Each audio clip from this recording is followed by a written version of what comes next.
정말 재미없는 시장이 됐어요. 당정 긴급 간담회가 있었어요. 앞으로 굉장히 정부의 보호를 받게 됐다. 업비트, 빗썸, 코인원, 코빗, 코팍스까지. 영상을 봐야 돼.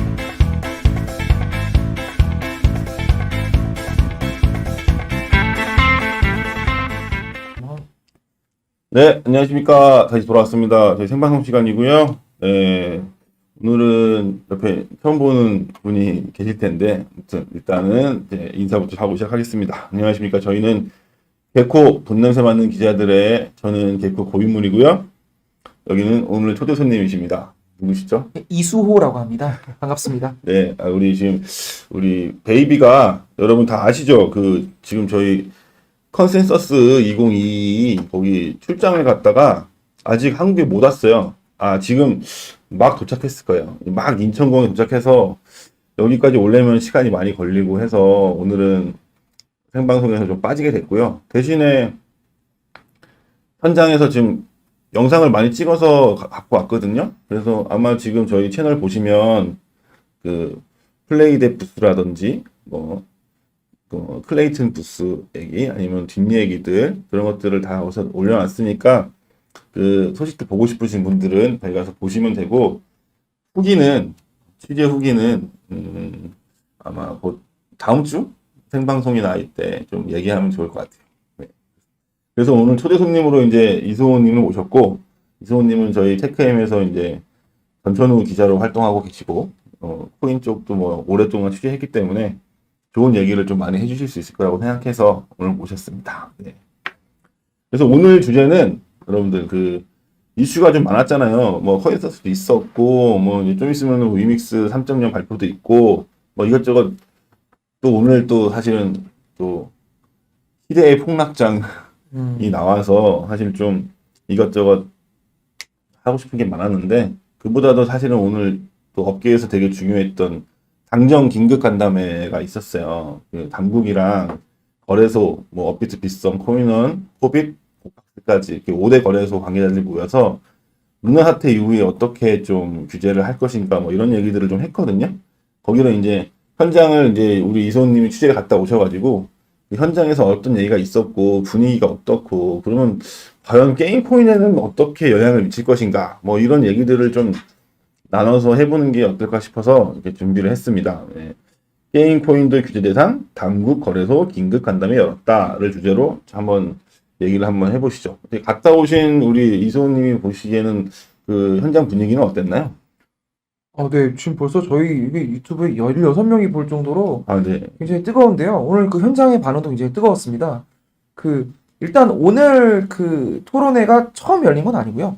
그쵸. 당정에서 원래 기존에 이제 윤석열 정부 출범했을 때 이제 디지털 자산 기본법이라는 게 이제 발효가 될 거라고 이제 딱 슬로건을 걸고 시작을 했는데, 이것 때문에 지금 처음 간담회랑 오늘이 두 번째 간담회였습니다. 오늘은 원화 거래소 5개, 업비트, 빗썸, 코인원, 코빗, 코팍스까지 5개 업체들 대표님들만 오셨고, 당정이니까 이제 당을 대표하시는 분들, 정부를 대표하시는 분들, 정부 쪽에서는 일단 좀 눈에 띌 만한 건 금융감독원장이 처음 오셨는데, 검사 출신. 검사 출신이시죠. 네네네. 그분이 오셨고, 금융위원회 이제 부위원장님도 오셨고요. 부위원장님 오시고.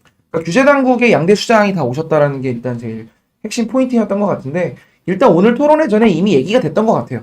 그러니까 간략하게 먼저 상황을 말씀을 드리면, 앞으로 빗썸에 상장하는 코인이나 업비트에 상장하는 코인이나 같은 기준에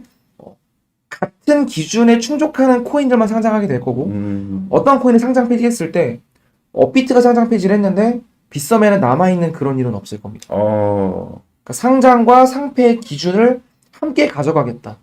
우리는 같이 이 시장을 함께 운영하겠다. 일종의 프랜차이즈라고 보시면 될 것 같아요. 우리 편의점이나 빵집 보면은 조금씩 맛은 달라도 결국은 같은 제목에 같은 재료로 음식을 만드는 것처럼, 업비트와 빗썸에 각각 다른 코인을 상장할 수는 있는데 같은 코인을 상장할 때는 그 기준이 같을 것이고, 폐지될 때도 같은 코인이면 그 기준이 같을 거라는 거고요. 또 하나 제가 좀 이렇게 눈길을 끄는 게, 지금은 저희가 보통 이게 원화 계좌만 있고 그냥 내가 돈이 있으면 그냥 조금 스마트폰이나 PC만 다룰 줄 알면 바로 코인을 사고 팔 수 있었는데, 앞으로는 영상도 봐야 되고 일종의 투자 시청을 해야 됩니다. 영상을 봐야 돼요? 네, 그런 게 있어요. 이런. 그게 이제 10월에 이제 발표가 될 텐데, 우리 선물 거래하는 것도 아닌데 뭐 교육을 시키려고 그래요? 그러니까요. 지금 아마 코인 하면서 주식이나 선물 거래 하시는 분들은 아마 아실 거예요. 지금 뭐 우리 떨어지는 거에 베팅하는 금융상품을 살 때 뭐 파생상품이라고 하죠. 그런 거 할 때 그 3시간 동안 교육받아야 되잖아요. 그런 거를 이제 코인에서도 똑같이 3시간인지는 알 수가 없으나 적잖이 교육을 받아야 된다. 영상을 봐야 된다. 코인을 투자하는 사람들은 뭐 앞으로 굉장히 정부의 보호를 받게 됐다. 그런 측면에서 어찌 보면 되게 큰 의미가 있죠.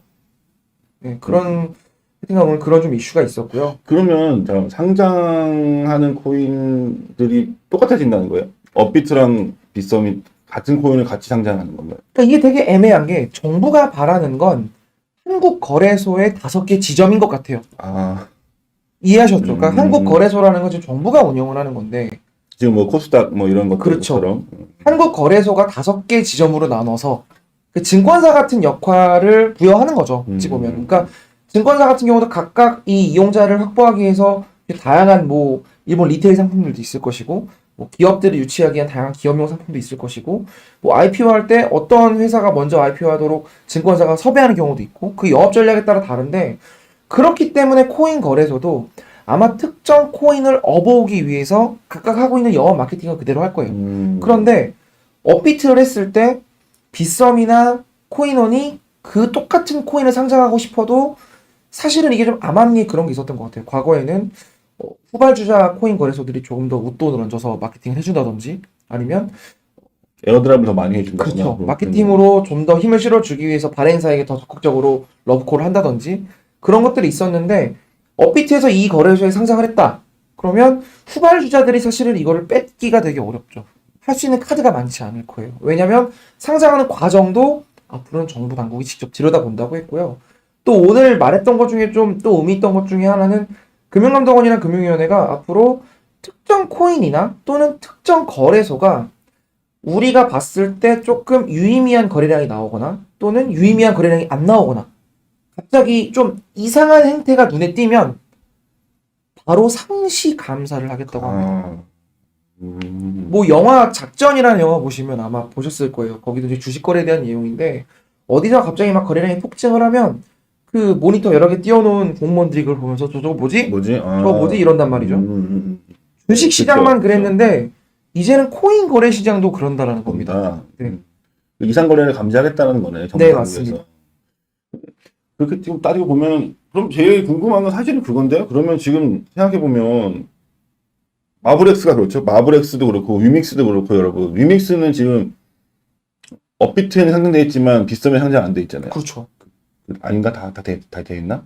마블엑스는 업비트 업비트 상장 안 돼 있죠. 빗썸에만 상장돼 있잖아요. 네. 그러면은 이게 룰이 적용이 되면 네. 빗썸에 상장되어 있는 마블엑스는 자연스럽게 업비트에 상장이 되는 건가요?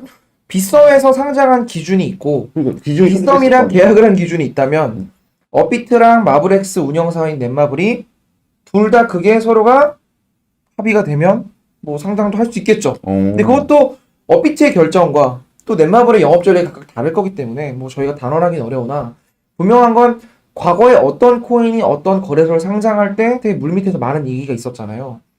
코인마다 다 달랐던 것 같아요. 그렇지. 사실은 기자들은 알고 있는데 제가 쉽게 말할 수 없는 것 중에 하나는 어떤 코인 또는 어떤 코인을 많이 갖고 있는 투자사가 어떤 특정 거래소와의 어떤 이해관계 때문에 싼 값에 상장이 된다든지 또는 누구는 상장비를 굉장히 많이 받고 상장이 된다든지 그런 일들이 사실은 암암리에 수년간 있어 왔던 것들인데 이제 이런 건 어려워졌습니다. 그러니까 정말 코인 거래소는 수수료 외에는 앞으로는 사실 물밑에서 돈 버는 거는 뭐 사실 2, 3년 전부터 계속 우리는 그러지 않는다라고 말은 해왔지만 이게 더 사실상 표면화됐고 문서화됐다. 그렇게 보시면 될 것 같아요. 기존에 상장되어 있는 거는 소급 적용되기 어렵겠네. 전부 다 소급 적용되기는 어려운데 다만 이제 그런 얘기는 있었어요. 오늘 금융감독원에서 어떤 코인이라고 말은 할 수 없으나 특정 코인은 국내에서의 거래량이 95%가 나온다. 특히 우리나라에서도 그 거래소에서 유독 코인 거래량이 많이 나온다. 근데 이번에 루나 사태 때 보면은 업비트는 루나의 원화 거래를 지원하지 않았어요. 애초부터 BTC 거래만 지원을 했고 그런데 루나를 원화로 거래하는 거래소들이 있었어요. 서로가 거래량이 각각 다르고 계단 가격이 각각 달랐어요. 이것 때문에 정부가 투기 세력이 들어오거나 또 투자자 피해를 막기 위해서 어떤 계속 그 노티스도 주고 알림도 주고 그러고 싶어도 거래소마다 이해관계도 다른데 거래량도 다르고 가격도 다르다 보니까 한 번에 다 이거를 딱 그 거래소들을 불러서 규제하기가 되게 어려웠을 거란 말이죠. 근데 이제는 그런 일은 찾아보기 거다. 어렵지 않을까 싶습니다. 그러니까 재미없는 시장이 됐어요. 이렇게 되면 코인을 한다는 게 사실 뭐 기세로 한다. 뭐 어떤 코인 어떤 거래소에서 갑자기 몇백 프로 간다. 우리 예전에 뭐 빗썸 하면 미스릴 있었고 또 업비트 하면 아니 상장 빔 하면 쫙 가고 그쵸 그런 거 아니야? 상장빔, 상패빔 뭐 이런 것들이 있었는데 이제 이거 다 금감원이랑 금융위에서 모니터 20개 띄워놓고 바로 직원들 급파하고 계좌 열어서 너 누구야 할 수 있습니다. 100% 가는 거는 못 보겠네요. 100% 한번 가져야 되는데. 네, 정말 이제 정말 재미없는 시장이 됐어요. 네. 일단 오늘의 핵심은 재미없는 시장으로 대한민국 코인 시장이 가고 있다.